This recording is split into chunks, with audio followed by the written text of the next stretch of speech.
maju terus pantang mundur. Di bawah langit senja mimpi-mimpi mencuat luhur. Kami pasukan Garuda, bulu baja tak mudah pudar. Segelintir asa jadi langkah gagah berkobar.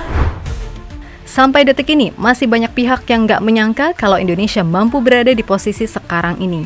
Di mana bahkan banyak media-media asing yang meragukan kalau Indonesia mampu bersaing dengan 3 tim langganan Piala Dunia di grup C, termasuk media-media di Italia, seperti Gazzetta dan Corriere dello Sport, yang bahkan seusai hasil drawing keluar, menyebut Indonesia cuma sebagai tim pelengkap. Hal itu jelas berlandaskan pada status Indonesia yang termaksud anak baru, serta ranking FIFA yang ketika itu jadi yang paling bontot. Namun setelah 6 pertandingan, beragam prediksi miring itu nyatanya terbantahkan, di mana untuk sekarang ini Indonesia bahkan mampu bertengger di posisi 3 dan cuma terpaut 1 poin dari Australia di posisi 2. Sesuatu yang pastinya membuat posisi Indonesia kini udah nggak bisa diremehkan lagi. Terlebih, pernyataan Pak Erick Thohir saat diwawancarai salah satu media besar Italia bernama Corriere dello Sport soal Indonesia adalah raksasa yang tertidur. Nyatanya sungguh sinkron dengan keyakinan Roberto Mancini yang sedari awal memang telah menganggap Indonesia sebagai salah satu potensi ancaman besar di grup C. Yap, semua hal tadi sekali lagi membuat media-media di Italia sedikit demi sedikit mulai mengubah persepsi soal sepak bola Indonesia. Karena secara umum, banyak media di Italia yang terlalu menganggap sebelah mata Indonesia sampai-sampai membuat legenda sepak bola Italia, Walter Zenga marah. Baginya, dengan perkembangan timnas Indonesia yang sekarang, gak ada alasan lagi bagi Italia untuk meremehkannya. Sebab dalam beberapa tahun ke depan, bukan tak mungkin Indonesia bisa menjadi salah satu kekuatan baru sepak bola Asia yang akan merepotkan tim-tim Eropa. Dan ia pun juga berujar kalau bukan hal yang mustahil juga, kalau suatu hari nanti Indonesia akan mengalahkan timnas Italia yang sekarang sedang mengalami masa transisi. Dari Sabang sampai Merauke semangat menyatu padu. Kami pasukan Garuda meraih asa tertinggi. Tahu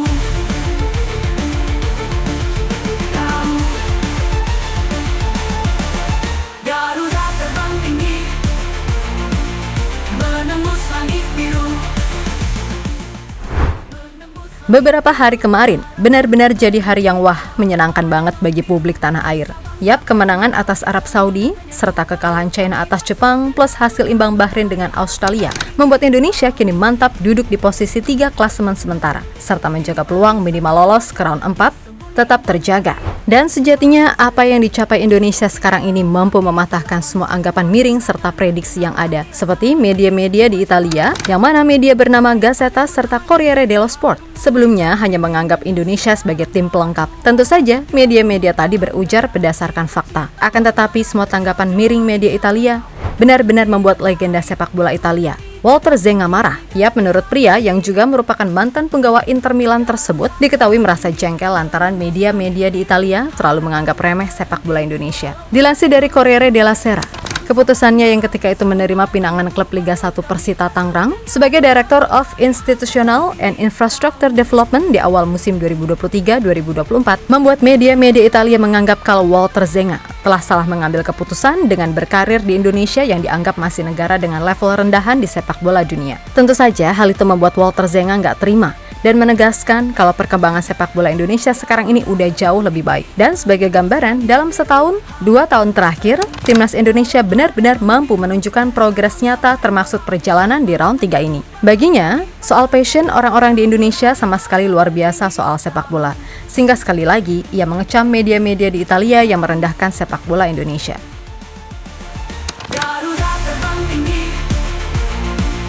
menembus langit biru. Harapan tak berhenti walau badai membiru. Dari Sabang sampai Merauke semangat menyatu padu. Kami pasukan Garuda meraih asa tertinggi. Tahu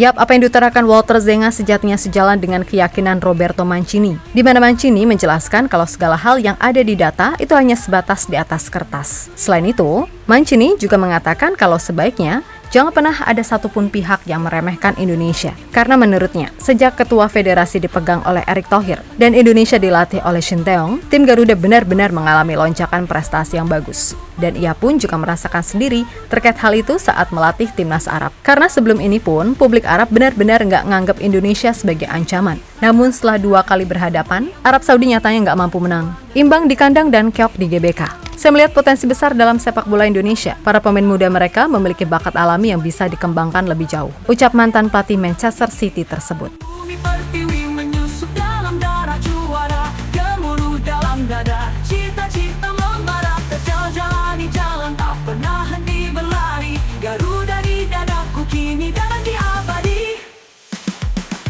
Garuda terbang tinggi menembus langit biru, harapan tak terhenti walau badai membiru. Dari Sabang sampai Merauke semangat menyatu padu, kami pasukan Garuda meraih. Di sisi lain, media-media di Italia semakin dibuat yakin kalau progres Indonesia emang nggak main-main.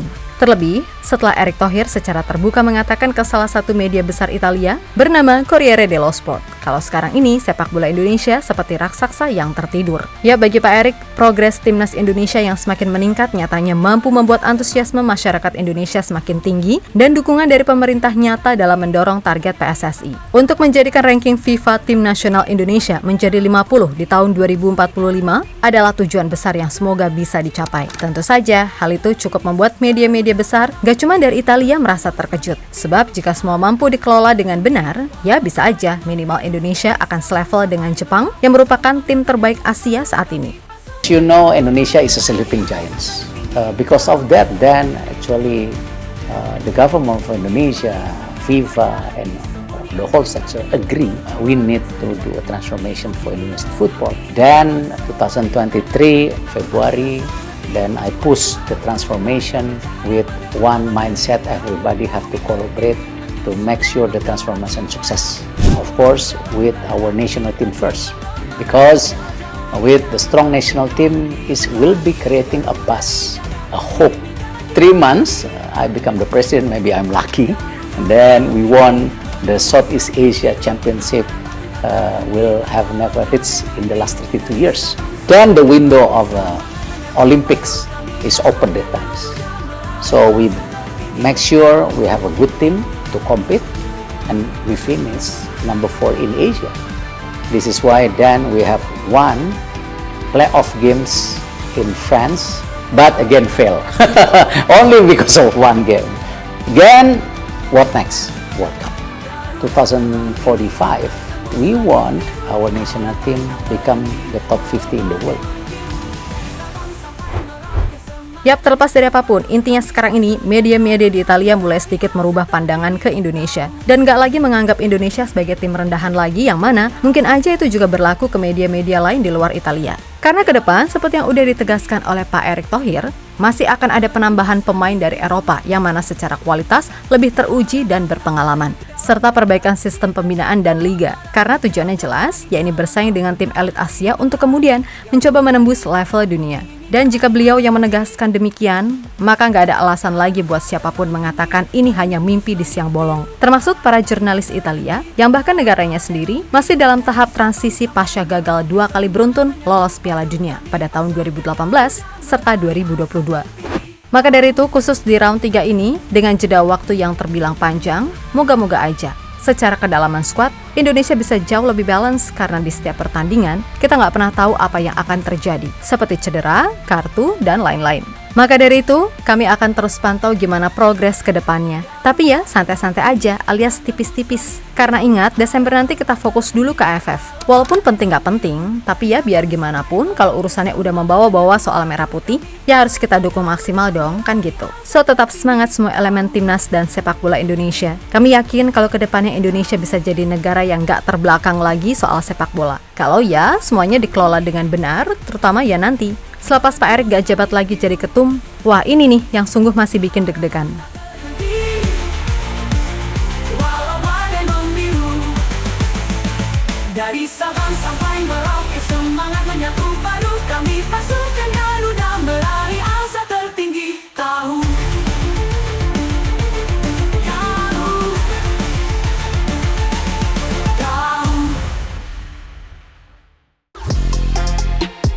Halo, izin iklan sebentar ya guys. Jadikan ruangmu bernuansa Timnas. Temukan beragam poster dinding, sepak bola dan Timnas dengan desain menawan, kualitas premium dan harga yang tidak akan menguras kantong. Segera klik link Shopee di deskripsi video ini dan dukung Timnas dengan sepenuh hati. Mulai dari dinding rumahmu.